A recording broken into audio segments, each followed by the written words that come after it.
So there's a few aspects to my work. I'd say the first is a cultural, systemic, kind of critical analysis. So that's like looking at the world and seeing where there are rules or systems or ideas in place that are oppressive or not serving us. That's working with the mind and working with views and the way that we see the world. And then there's embodiment coaching, which for me was the key to really transforming my relationship with myself and the world. And then there's soul work, mythic, poetic, speaking to that deeper part of our psyche. I love embodiment coaching. I've got a 13-year Buddhist practice. So I've done a lot of mindfulness, a lot of awareness practice. And I also have a ferocious mind. I have a mind that really thinks big and broad and is always thinking and connecting dots and can get incredibly abstract and kind of loves it. I really love the way that my mind can go big and large and abstract. But what I would constantly come up against in my own Buddhist practice, my own mindfulness practice, was working with the mind just wasn't enough for me. It wasn't tangible enough. I needed something more real and tangible to work with. And then I found embodiment coaching. The embodiment piece really, it grounds mindfulness, it grounds awareness, and it also is the vehicle through which we can change our habits, our ways of relating, our patterns of being in our own selves, our own bodies, and with other people.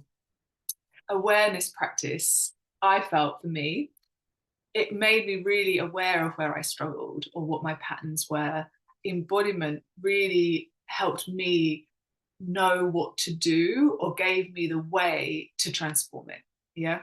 So without the embodiment piece, I was just getting more and more aware of my struggles, but didn't really know how to change them. And I'm not saying that there's not a way that you can't do that just with pure awareness. It's just like, it wasn't my way. I just found that so hard. But grounding it in the body really gave me the pathway to transformation and the vehicle of transformation. So I love this quote. It's often attributed to the Buddha, but I don't know who said it. When you're thinking, you're a lot of different people, but when you're feeling, you're nobody but yourself. And I really think that's true. It's like our minds are full of all the information, of all the other people's opinions, of all the things. And I can certainly get lost in my mind and in thinking. But when I come to the body, it's like, well, that's what's true. That's what's going on for me. That's this moment. Yeah. So there's something about really coming into the body that puts you back in touch with yourself, with what's going on for you, with how you are. And our bodies are shaped by culture, by conditioning. Whether we feel like we can take up space or not, whether we feel like we can stand tall or not, whether we feel nervous in certain situations or at ease, that is all shaped by the culture that we've grown up in. And when we work with our body to transform those patterns or to come into a different way of being in ourselves, what we're also doing is transforming that culture. So it's like we've been shaped by culture, but we can also shape it back. And the way that I help people do that is through their embodiment. And the body is also a bridge. It's a bridge into our personality. It's a bridge into our psyche. As we grow up, we're taught to keep certain parts of ourselves, and other parts of ourselves are exiled or not encouraged. And what that tends to do is to shape our embodiment in a certain way.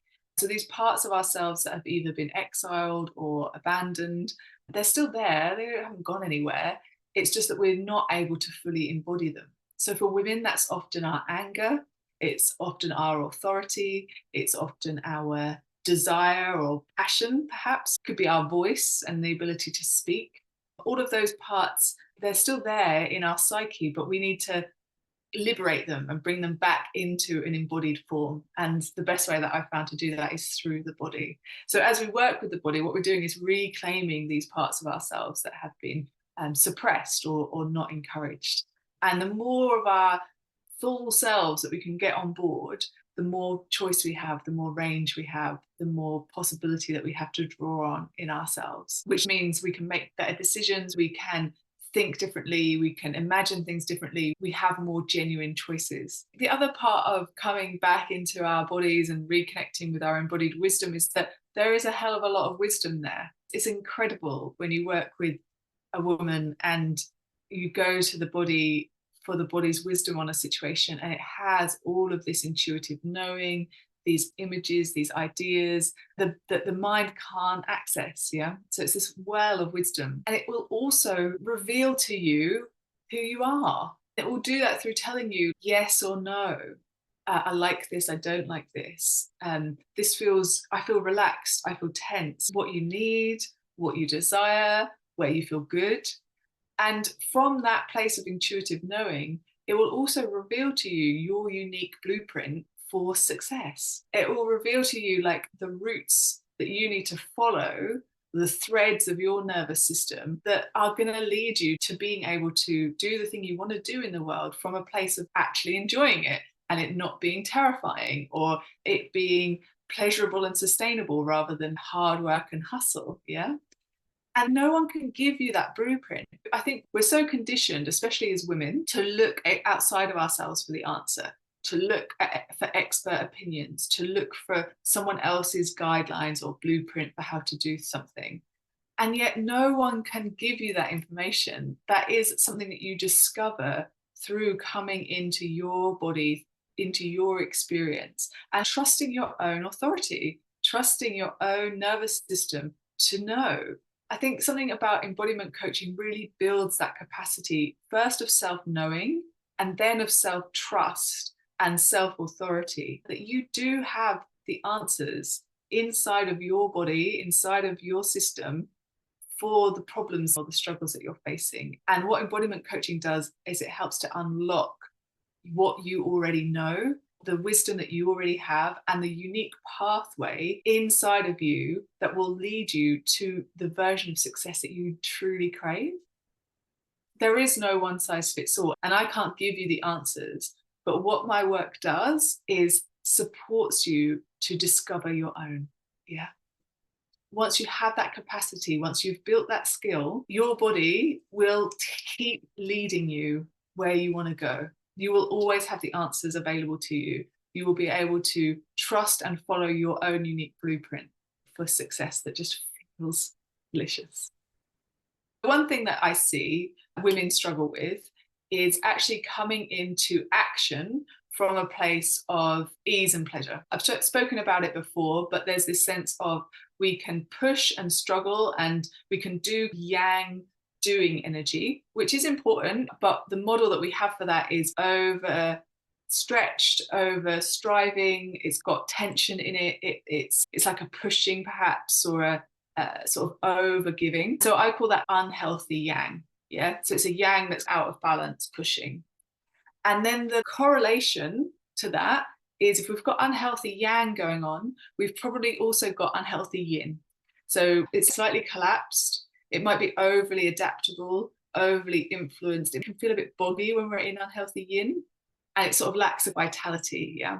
So if we've got unhealthy yang, often unhealthy yin going on.